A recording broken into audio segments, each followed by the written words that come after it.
Hello and welcome back to the Becoming Relentless podcast. I am your host, Noa McCabe.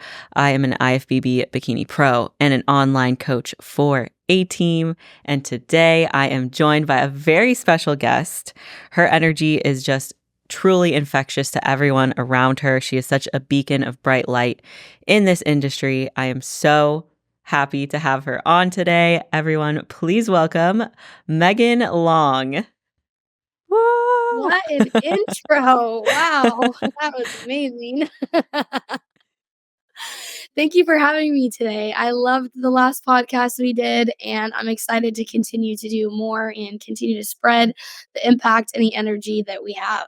Yeah, me too. I have been super excited to have you on today. And I know that we have a lot of topics to get to, but first, how are you? Oh, I don't know if I could be better. I really don't. I'm doing so good. It's a beautiful Sunday morning, slow morning. We love slow mornings with nothing to do and just get your mind right for the week, you know? I feel that. I try Yeah, how are really you? hard. I'm good. I try hard not to overschedule my Sundays because I do feel that it's nice to just have a reset. So I have You didn't all do of very good today. I didn't at all. I have so many things that I scheduled today. So 4 p.m. is when I get to rest, but it's going to be okay. It's basically like a Monday for you. Yes. Yeah, Oh, you got 2 Mondays coming, we love it. I do. Hey, guess what we have this weekend? The Arnold! We do. I'm so excited. I can't wait. Oh, I get to see you so soon. I know, you get to see some of our people and get to do what we love and watch bikini, and, it's gonna be so great. It's gonna be so great. This podcast is going to come out way after the Arnold.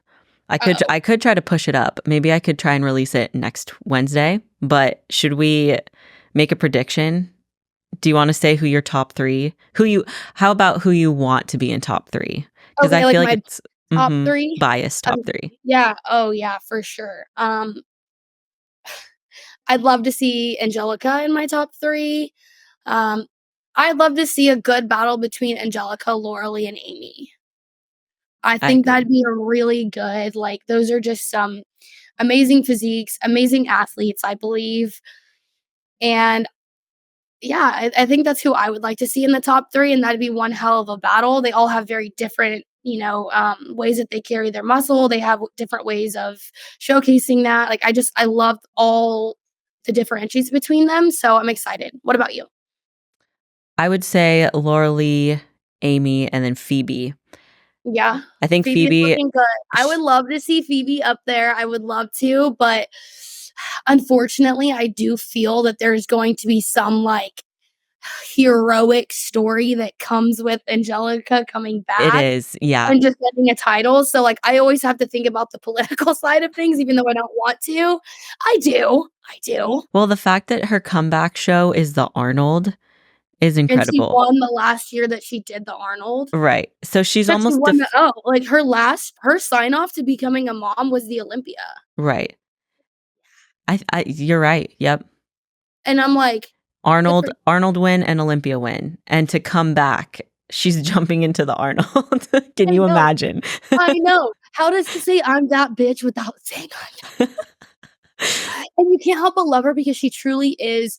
For those of you that don't know, Angelica trains out of House of Canes. So when I was going through my prep, she was very, very supportive of me. She helped me with posing. We actually got pretty close, and she's Mhm. just such a down to earth, amazing human, amazing human. So you can't help but root for her, you know? She is. She's like the people's favorite. If there was a people's champ for bikini, I think she would be it for sure. I I Yeah, agree. Okay. absolutely. All right, we're kind of on the same page. Phoebe's great. I love Phoebe. She helps a lot of A-Team with posing. Mhm. She's amazing. She's amazing. Very she did very much improve so far since we've seen on Instagram. It's really hard to see. She does a good job. She posts a lot of videos. She posts a lot of posing videos too, but we still have to understand the situation. It just matters how you show up. She's posing after she's fed, she's pumped, she's in the perfect lighting, all these things. Granted, yes, you're going to have that on stage, but we also have nerves, we also have stress, we also have a bunch of things that could Oh, come into absolutely. play that could affect her physique. So I'm rooting for truly everybody. I would love to see a dark horse come out of nowhere. I would love to see that. Like And Phoebe win. mhm. Ah, That'd be epic. Yeah. Yeah, that'd be I think that's a really great point to make. I wanted to reiterate it, that what you see on Instagram, especially with the higher level competitors, it's not always what you're going to see on stage, because we've seen that a ton of times with everybody. But even just calling out like Laura Lee, not in a negative way, but she'll have like amazing Instagram pictures and then she gets on stage and it's a different look. And it's because so many things can happen between what you're posting on Instagram and then show day. So many things. So, Mhm. yeah. Yeah. I know that peak, those last 2 days, they matter so much. Even that morning too, if you're I know for the Olympia, they compete later, like, in the afternoon, and sometimes it's really difficult for people to hold a certain look if they look a certain way. Some athletes that look better fasted, without food, like, they have to try to emulate that look, at 7 or 8 PM, and it can be really challenging. It's the fun part of competing Yeah, and coaching. yeah. It's a double-edged sword for It sure. is. It's fun, but it's stressful, but when you hit, you're like, "Let's go." Exactly. It just makes it more fun. Yeah, it does. Amazing. Well, today we are going to talk about 5 truths that competitors don't want to hear. And this is a series that we started last year, but I'm going to keep bringing it forward because I think it's really important to talk about the things that competitors just don't necessarily always hear. There's a lot of things on social media that get glamorized. There's a lot of perpetrating myths. So the purpose of this really is just to call those myths out. That's why I like doing the series. So if these truths are hard to hear in any way, if you feel triggered by them in any way, I would definitely encourage you to just explore that a little bit further. Awesome. Well, all right. So number 1, your mindset matters more in your prep phase. So the reason why I wanted to bring this up is because I hear a lot of talk about, off season is where your physique is made, X, Y, and Z. I do think that's true. I think that's absolutely true. But the mindset portion in your off season is not as critical as in your prep. It matters more in your prep where your mentality is, because it can make or break your physique.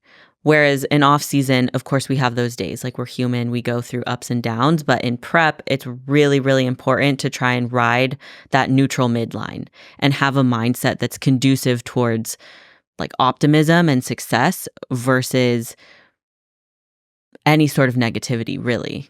Yeah. Especially when you're in a really sensitive state in contest prep, especially as you get closer to the show. You're really you're really susceptible to outside noise coming in and kind of like carrying your energy towards negative or positive. And when you are not as positive within your performance, your physique, how you're going to show up, that's going to show in your physique. It's going to show not only on stage, but your confidence is a huge thing too. And if you're already transitioning, we're 3 weeks out, we're 4 weeks out, and you're just like, I don't know if I'm going to be ready. You're sitting there. I see this happen so many times, even with my athletes who just are questioning, they're like, coach, like, am I going to be ready? Like, am I going to be this? And I'm like, you let me worry about you being ready. You just follow the plan. But when you get in your head, that starts to create a lot of stress in your body, and you are in a very sensitive state in these times. I would say the last 5 to 6 weeks are so crucial for managing your stress and managing your thoughts. If you're sitting there thinking for the last 5 to 4 weeks, if you're going to be ready, you're not enjoying the prep because you're stressed the whole time about it if you're going to be ready. And B, you're putting that stress on your body. So now we have another variable that's coming into play when I'm looking at your physique and I'm looking at your comparisons or the trajectory that we're on. It's really hard to dictate how we're going to trend when we're dealing with stress as a high factor of you just getting in your head. Like the mental game here is massive. Like every single day, you just need to show up and you need to tell yourself, like, I'm winning this fucking show. Yep. Like, I'm winning the show. I'm gonna look my best. I've been doing my best. I give myself 100% every single day. I give my coach 100%. And that's really all you can do. So, what is the point of being in this phase or being in a prep if you're just gonna be doubting yourself the entire time? How is that fun? That's not fun, you It's know? not. Yeah. And that's Yeah. what leads a lot of competitors to end up burning out, right? Or they don't do well. And then there's a lot of things that they like to blame other than looking at themselves and realizing like, hey, I didn't enjoy that process at all because my mindset was not where it needed to be. And like Yeah. that mental resilience wasn't there. Exactly. And something I also see a lot of athletes do, and I used to be notorious for this when I was early in my competition phase, is really counting down. Like, I understand, you're excited and you're counting down, yes, 9 weeks, but when you're counting down with negative connotation of 9 weeks till I'm done, 8 weeks till Yeah. I can eat, 7 weeks till I can do this, 6 weeks till I can do this, instead of looking at it with a different perspective of excitement, you are counting down the days till it's quote over. And I don't know about y'all, but I don't love that at all because something that has really been resonating with me is you never know when the last time you're going to step on stage is going to be. And something that really has hit me because I don't know if I will ever compete again. I'll never say never. Like, would I like to? Absolutely. Like, of course, I love competing. But if I would have known that when I turned pro, I wouldn't be competing for several years, I would have enjoyed it a little bit more. I would have counted down a little bit less. I would have soaked in the days a lot better. I would have had a better mindset. And hindsight's always 2020. We're learning as we go. And so if I ever did another prep, absolutely I would have a different perspective of being present every day. But if I can give you any advice with your mindset here, it is be so present every day and count down the days in an excitement way, not like a negative way, because this is still a choice at the end of the day. And if you're counting down the days till you're done, like just fucking be done. Just Like just call it. quit. Like, Yeah, no, exactly. quit. That's exactly what I was writing when I wrote this out, because it just boggles my mind the amount of people who will do that. They count down. They're like, can't wait to be done. Can't wait to go out with my friends. Can't wait to eat whatever. It's Right. like this prep is a choice that you're making, and you're making that choice every day. If you don't Yeah. want to do it anymore, if you'd rather go out with your friends and eat, then just do that. You And don't, this isn't the sport for you, correct. Yeah, yep, because that's also how, we see people go from, being stage lean to, up 20 pounds, and I know that's a whole topic of depth discussion that we'll get into later, but when you're counting down the days till you can eat, we're in a slippery slope, a yeah, very slippery slope. I'm about enjoying your post-show meal and enjoying that, but when you're really just so hyper fixated on making sure you can't wait to be done to enjoy food, I don't recommend that. that's a huge red flag. Absolutely. As soon, I that's when I hop on calls with athletes and say, "Hey, maybe this isn't a good opportunity for us to start a reverse right now, to keep this healthy mindset."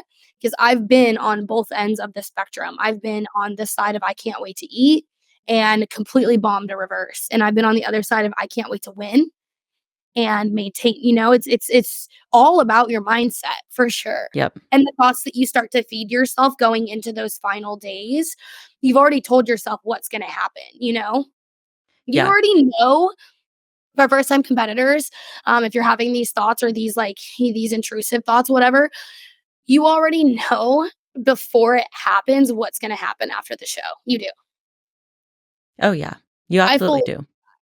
Because at the end of the day, it's the choice. Again, there's only so much that you can blame external forces or even just where your mindset is at. You have Yeah. to come to terms with that. Look yourself in the mirror, have acceptance for it. If you choose to go one way, that's okay. Like if you choose to bomb your reverse, at least it was your choice and you recognize that it was your choice. Because I've been there too. We've all been there. Like Yeah. you come off of a show and I've been in the spot where I'm like, yeah, I just can't wait to freaking eat. Like I'm just Yeah. done.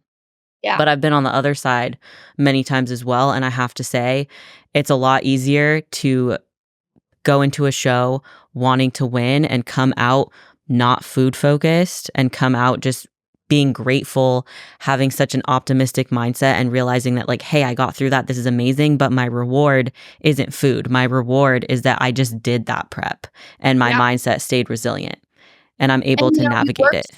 you work for so long. Some people work 20 to 30 ends on weeks on end. Yeah. And words.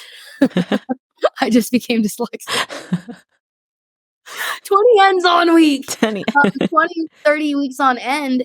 And you can completely fuck that up in 2 weeks. In 2 weeks, you can have to diet again because I've done it. I've been And I'm like, wow, 20 weeks just down the gutter in a 14-day span. That is wild. And there's no way that you feel good about yourself. No.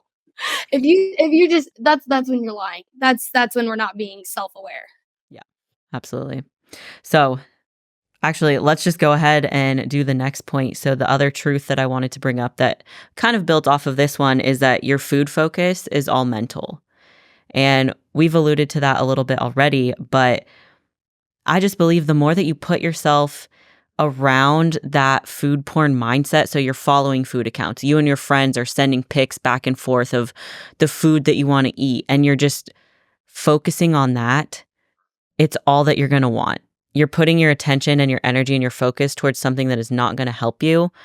And that mentally is what is going to cause you post show to overdo it, to Yeah. overindulge. And it's all in your mind. You did it to yourself. Like, of course, there's the physiological aspects of it. I'm not denying that that exists.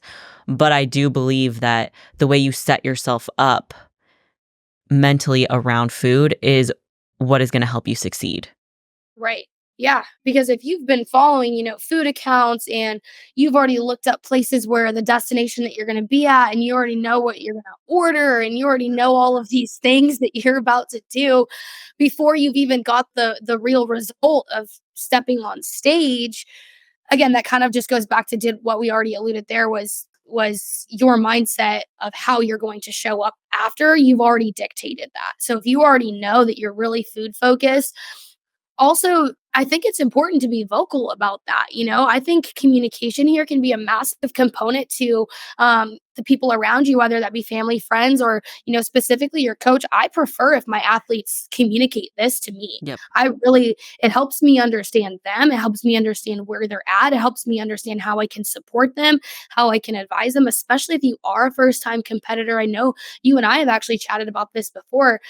I didn't know what was to come, post show. I didn't know why I was having all of these thoughts about I couldn't stop thinking about food. Even when I was full, I was still thinking about food. And I wish I would have had a leader to be able to guide me and tell me like where to go from there or just communicate what I'm feeling and what I'm thinking so I could just have a little bit of direction.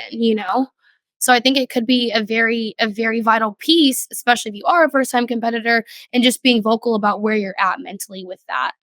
Yeah, and that goes for like going into a prep, during a prep, and after, especially because there are competitors. I've worked with them and I've also been one where you start prep and immediately your food focus is on high. And that's because maybe during the off season or the break or whatever it was before you started this prep, your relationship with food wasn't solidified and you still had those accounts that you were following. You were still engaging in that kind of content. So then you start the prep, that restriction hits and your food focus skyrockets.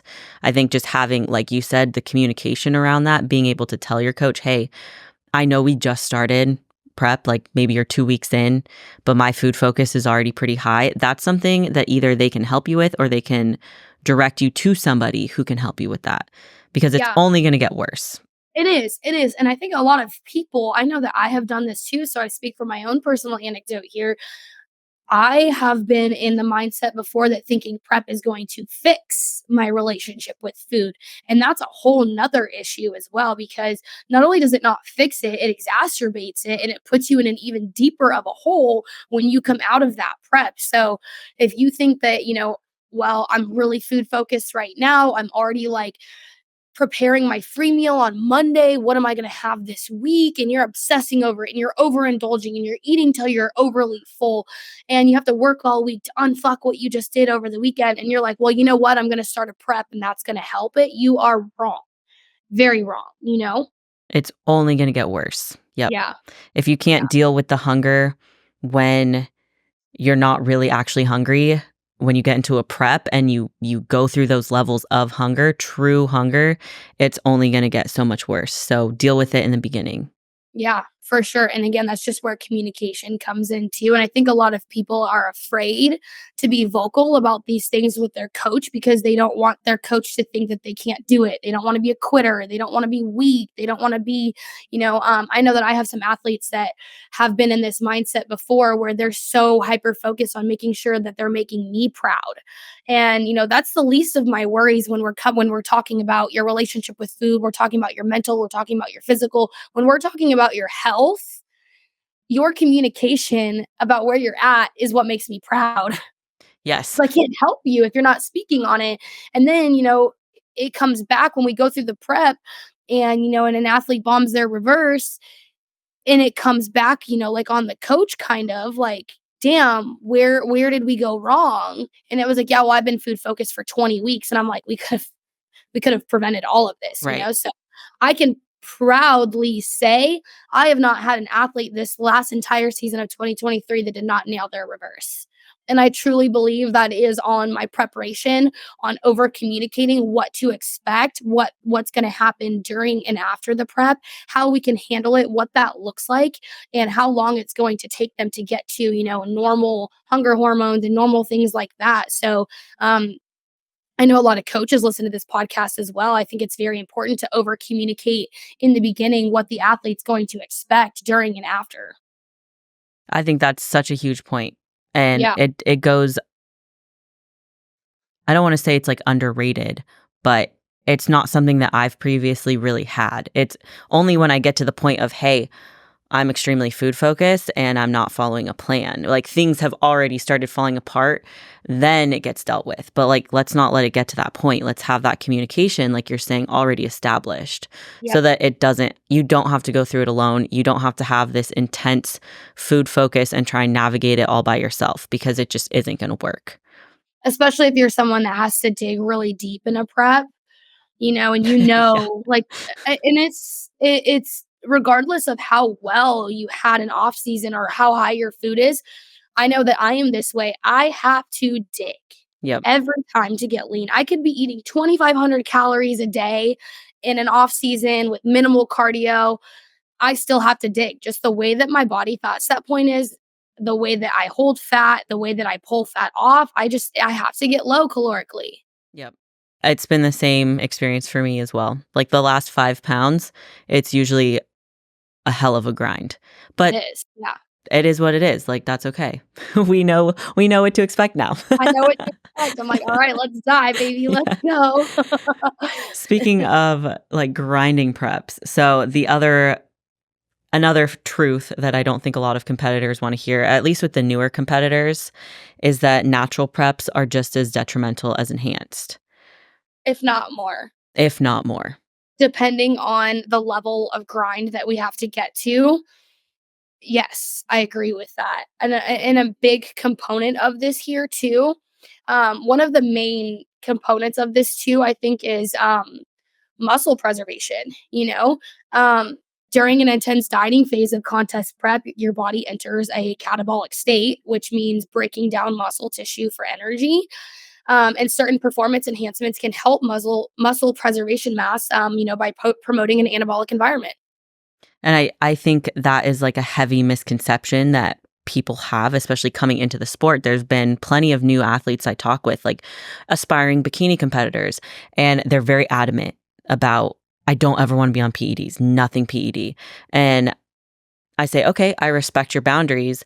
And at some point, I would like to have the conversation with you about what the different risk, reward, pros, cons, benefits, consequences are of utilizing PEDs, not just anabolics, like, because of Mhm. course the anabolics help with muscle preservation, but also things like preserving your thyroid. Like Yeah, if you're already presenting a little bit hypothyroid during a prep phase, that is just going to continue to get worse. And utilizing thyroid hormone is common in our division, in bodybuilding in general, and just having an understanding around that utilization and not just being completely closed off. Because otherwise, like you said, natural preps are just as much, if not more, mhm, detrimental and a grind.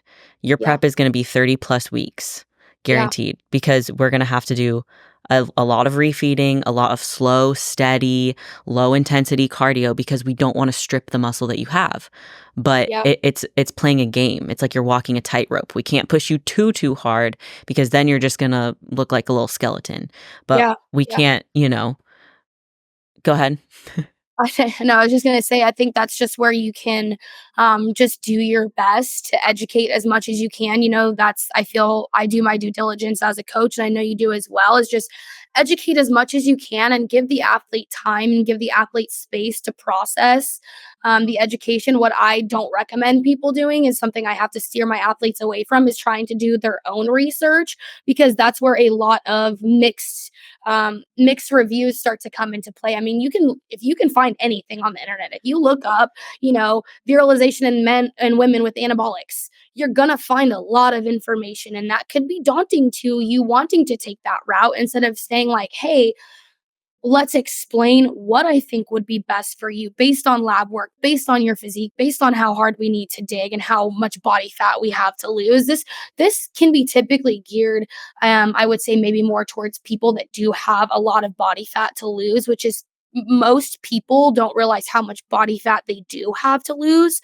I would say 8 out of 10 people don't realize how much fat they're going to lose in a contest prep phase.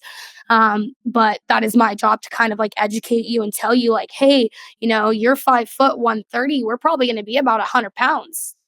And they're like, You got a what the ways to go. Yeah. 30 pounds? And I'm like, we're already looking at eventually, down regulation of your thyroid. We're looking at entering a catabolic state. Like we're looking at all of these things. So if we can prevent that, why wouldn't we supplement, with things that could make this prep a lot easier for you, make it a lot easier for your body, work with your body, not against your body, and then just fully understand that the poison is in the dose of whatever you're using.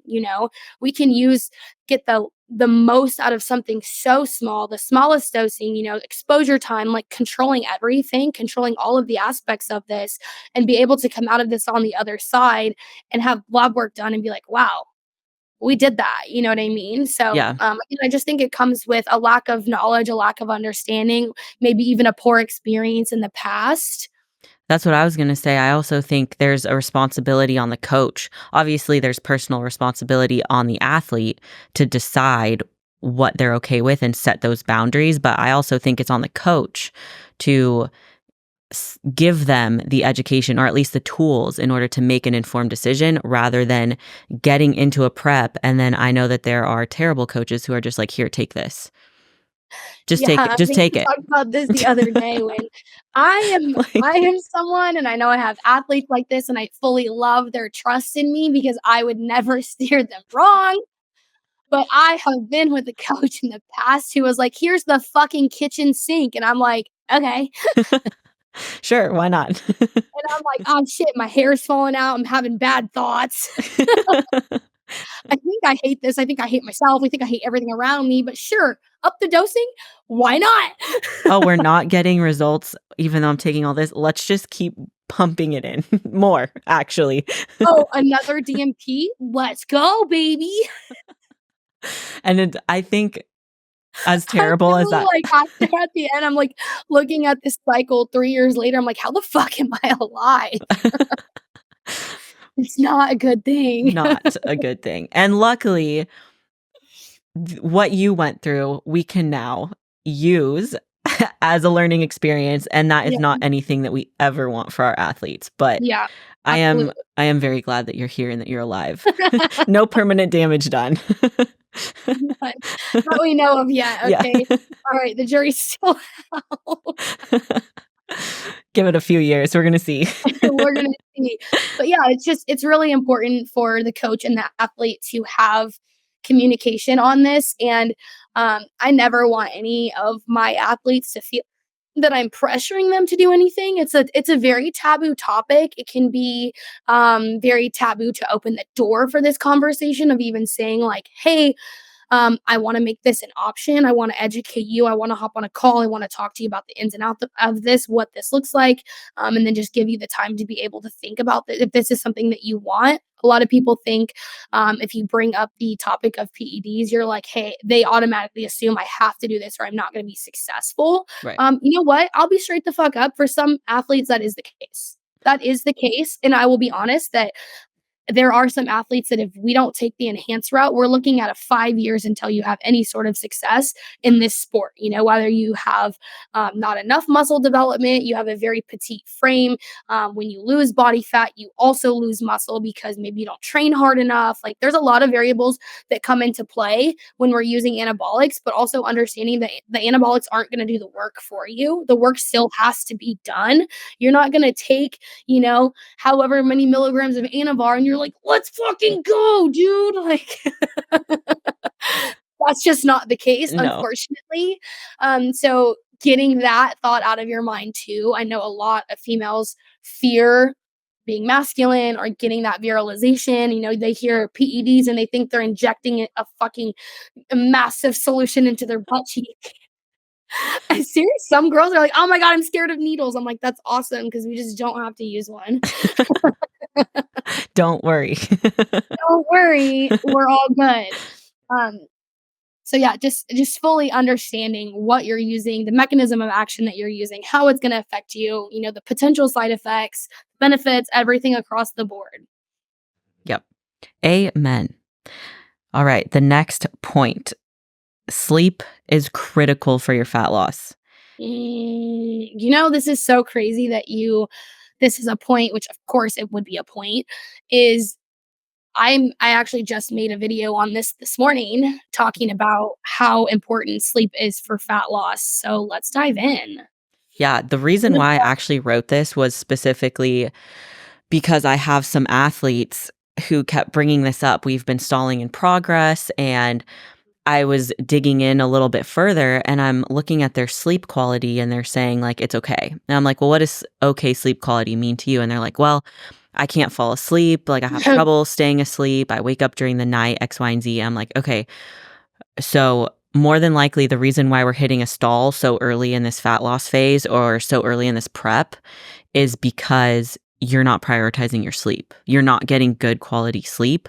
And I think it's super underrated. People don't realize like sitting in bed scrolling before you try to go to sleep is never going to work.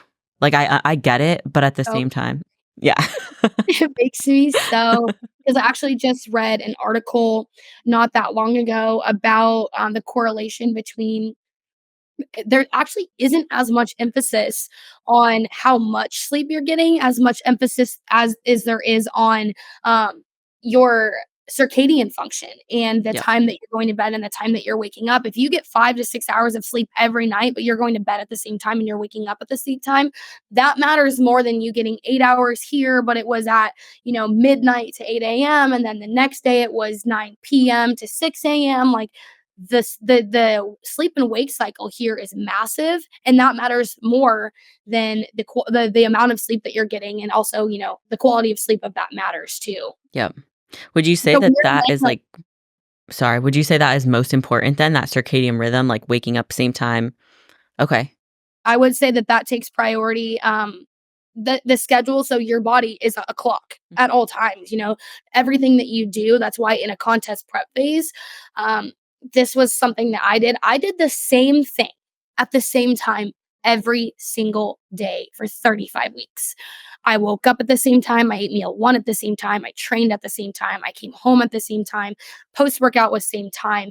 Um, PM cardio was same time. Bed was same time. Every single thing was at the same time every single day because we have negative stressors and we have positive stressors, right? So acute stress that's positive, something like training, that's a positive. It's still a stressor, but it's a positive acute stress. So when your body knows what time that acute stress is coming, it actually can prepare for it better. So when you think about your body like an internal clock and everything you do throughout the day matters, that's why I even tell my athletes the time that you train consistently matters. Don't train at 5 a.m. one day, 5 p.m. one day, 6 a.m. one day, 10 p.m. the other day, because that's putting a lot more stress on your body and it doesn't know when to prepare for this stress. That And makes also sense. not to talk about, um, the psychological effects of what happens when there isn't quality sleep, throwing off your hormones, leptin and ghrelin, which are your hunger hormones. So, ghrelin is the hunger hormone, and leptin is the satiety hormone. So, when sleep is off, what happens is you increase your ghrelin and you decrease your leptin. So, when these are off, what happens is your brain signals aren't getting, hey, we're full. So what this can also do, it can lead to overeating, it can lead to deviation from the diet, and then what's going to happen? It's going to pull you out of that deficit, and now you're no longer in a caloric deficit. What also happens is your hunger hormone is off of, hey, we're hungry. So you might feel hungry all day long, regardless of how much food you're eating, because of the dysregulation in these hormones. That makes a lot of sense. And so it really Mhm. starts with setting yourself up to have that at least that same bed and wake cycle, which Yeah, is and I think when you understand that too, I'm very big on when I understand why something's happening, I can tackle it mentally a lot more. That's why I like to push that education a lot harder on what's happening when how many times have you had just shit sleep, regardless in you're in prep or not, and you either A, your appetite is trash all day, you're not hungry, or B, you're hungry all day regardless of how much food you eat, and you can't figure out why. You're like, "Oh my god, I'm just a bottomless pit today." And you're like, "Oh shit, I my sleep was off," you know? yep. And that is a big, big component here. How do you work around that, I guess, with like shift workers or people who work overnights? Honestly, you just really have to do the best that you can. It's really hard. And along with the article that I was reading about circadian function, they were talking about people that do work night turn. If you work night shift for even, let's just say collectively 3 or 4 months out of the year, for multiple years, you can take up to 15 years off of your life Oh, wow. because that's how much stress you're putting on your body. That's how much you're throwing off all of your hormones, not just leptin and ghrelin, your release of growth hormone. So, growth hormone plays a significant role in muscle growth and fat metabolism. The majority of growth hormone secretion occurs during sleep phases. So, the quality of sleep ensures, optimal growth hormone levels supporting fat loss and muscle preservation. So, you're throwing off growth hormone release. Cortisol is obviously going to be Yeah. through the roof. When your cortisol's through the roof, now we're talking about adrenal function. You know what I mean? It is like a domino effect to death. I really do believe. Um, in this article kind of like confirmed my thoughts with that about how detrimental working night shift is. So to combat that, the only thing that you can really do is try to mimic your wake and sleep cycle the best that you can. Like make your room pitch black. Try to trick, your brain into thinking like it is nighttime. Cold room, sleep noise, blackout. I'm not just talking about dark curtains. I'm talking about like hotel dark. Yeah. When the you're sleeping in a hotel and you wake up and you're like, it's fucking noon because it's so dark in there. Like that's the level of dark that we need to be in to try to kind of mimic that wake and sleep cycle. That's really the best thing that you can do. Otherwise, you got to quit your job. Find a new job I'm for like, real. taking years off my life, finding a new job. I think I'm gonna go with a new job. Yeah. I would say it's just massively underrated. People don't realize how critical sleep is. And even hearing this, like with the article, I feel like we knew, but now there's confirmation that Yeah. it's so important to set yourself up in that routine. And I feel like that's why we stress having a routine, something that you can adhere to every day. And that within that structure is where you'll find a little bit more freedom, honestly. I feel like people who operate without routine, without structure, they don't get much done because there's no bumpers, like there's no guardrails. Yeah, they don't have really an internal clock in their body. You wake up and you don't know what to expect for the day.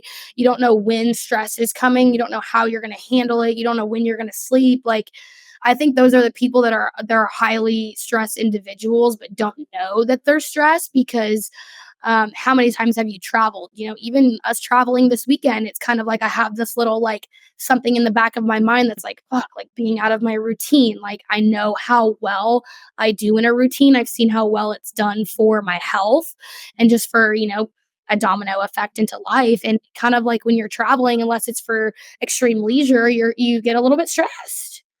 Because I feel like yep. sleep is something that I can truly talk about for so long. Like, I am a sleep queen. Like, my boundaries for sleep are so strict. Even Jonathan knows. Like, he comes home sometimes, he gets off work at like 7:30 or 8, and when he goes to train and he doesn't get home till like 9:30 or 10, I'm already asleep. I'm not staying up to I'm not staying up to chat with you, baby. I got a sleep to catch. I Like, am if getting sleep. I'm like, "Hey, see you tomorrow, maybe, 'cause I'm fucking sleeping." And I think a lot of people they don't have the boundaries with that, even something that we just had to set a boundary with, like, the animals don't sleep in our room anymore because, them waking me up through the night is not I'm not losing sleep for a cat. I'm just not doing it. Yeah, when she's trying to climb on your face, it's just not no go. She gets to Zoomies at 3 Yeah. AM, like, I'm thinking about throwing her off the balcony. Like, go. Like, how much do I love this cat right now?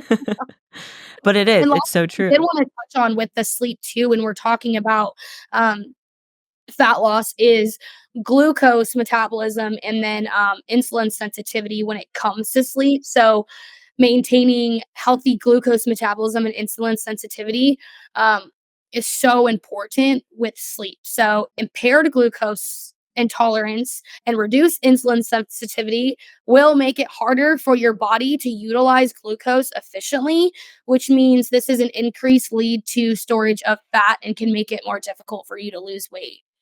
Dang, all that from sleep? All that from sleep. So basically, if you're not sleeping, you're overeating, you don't know when you're full, your insulin's off, your glucose is off, cortisol's through the roof, which means your adrenals are fucked. When your adrenals are fucked, it probably means you're cranky. When you're cranky, nobody likes you. So basically, you have no friends, all because you're not It's sleeping. because 'cause you're not sleeping. My mom was right, sleep is everything. I just really don't have anybody around me. I'm like, are you sleeping? So, let's talk about your sleep. So, what's up with that nighttime routine, sis? Okay, one, I swear this is the last fucking thing. To circle back to you scrolling on in bed, Yeah. this plays a vital role in that circadian function. In the article that I was reading, you are not supposed to be exposed light exposure past 10 p.m. So when you have your screen and you're looking at this light at 11 p.m., your body is signaling that it's daytime. So that's why when people are like, "Oh, I was just awake scrolling last night," it's because you were literally your brain was like, "Oh, we're awake. It's daytime. We're receiving light exposure." So that's why I highly recommend, I have a do not disturb that comes on at 7 p.m. and that I get no notifications. I'm not on my phone. I'm not scrolling. I really start to allow my body to go into that circadian cycle. By the time 8 o'clock comes, I'm asleep. Read a book, take a bath, meditate, journal. Reflect on your day. Do stuff that doesn't stimulate you, so you can actually get into that like quality sleep. Because if you're going to bed stimulated, it's going to be so difficult for you to get not just, not fall asleep, but staying asleep because your subconscious is still kind of awake. Yeah, I've noticed that within myself too. I mean, I stay on do not disturb, but at night I have to be Stay on I do not stay disturb. on Like, D&D. I think it's problematic. I really It's need kind to of a stop it. problem. I be hitting that notify anyway. But I do think having that is so important, like, and making sure that people do prioritize it because it is so easy. I understand people are like, well, I just want to, it's how I relax. And it's like, no, you're not actually relaxing doing that. You're stimulating your body. Yeah, and let's talk You're, about what are you looking at? Are you on social media? Because now um, we could be in a whole nother topic. Are you staying awake comparing? Are you stressed? Are you like overthinking? Are you like what are we looking at? yeah, are you trying to numb something out by just getting like quick dopamine hits? Like what? Mhm. There's an issue there. Yep. There's there's we a lot. It's well, just sleep. we'll save that for another one, for another podcast, because Okay. that could be a Okay. whole new topic. Um, but the very last point of 5 truths that competitors don't want to hear is that it isn't all about winning, but it is about wanting to win. Yeah, that is my infamous quote. Winning isn't Yes. everything, but wanting to win is. I love it. I got that Because from you, so credit to you for sure. no, I love it. I want everyone to hear it because it's something I tell all of my competitors because Yeah. how how big of a letdown does it feel when all you're focused about is winning by something tangible? When you're not focused on winning, what did you get through this prep? What did you learn about yourself? Are you at your best? I understand there's a difference between losing and getting beat. Did you lose? Did you get beat? Okay, I understand that, but we're still in a sport where it's not black and white. It's not, especially in our division. It's not. It's not clear cut. It's not like, okay, cool, we're not running a race. You didn't win by half a second, like things like that. Um, when you focus so much on winning, it takes away from the process and it takes away from, I think, the journey of the sport and how much it brings to you. Because when you don't win, I feel like a lot of people discredit their entire prep or their entire process. Like, wow, I looked my best. Maybe I beat some incredible athletes. Maybe I placed the highest I ever placed. Oh, but I didn't win. And I could have done this easily because I turned pro in second place at USA's, and that was a huge shock to me. And for a minute, I even remember getting off stage because we were actually shocked that I got second place. Mhm. And I got off stage and I remember hugging Matt and I looked at him and I had tears in my eyes and I looked at him and I said, I fucking lost. And he looked at me and he said, Megan, we got the job done. And I was like, you're right. Yeah. Like, I came to turn pro and that's what happened. So why am I going to focus on the fact that I didn't win? A pro card's a pro card, regardless of what place you turn pro in. So And it's I think hard it's hard. to go. You discredit your win. So especially for first time competitors right now, I know the stakes are a lot higher than when I first started competing. I didn't have social media. Fitness wasn't like big when I started competing, so I didn't have a lot of high level athletes to be comparing myself to, and I see this happen so many times. My first time competitors comparing themselves to motherfucking professional athletes. Yeah. It makes me want to choke myself. Because I'm like, you're comparing yourself to someone who's been competing for 6 years. Yep. How unfair to you. So unfair to you. Holding yourself to match somebody who's been doing it for such a long time. I see that too. And it's what I like to tell them is, listen, go to NPC News Online, go to the show that we're aiming for from like last year or like 2 years ago. Look at those class winners. Those girls are on your level. Like those are the women that we're trying to meet or beat, right? Yeah.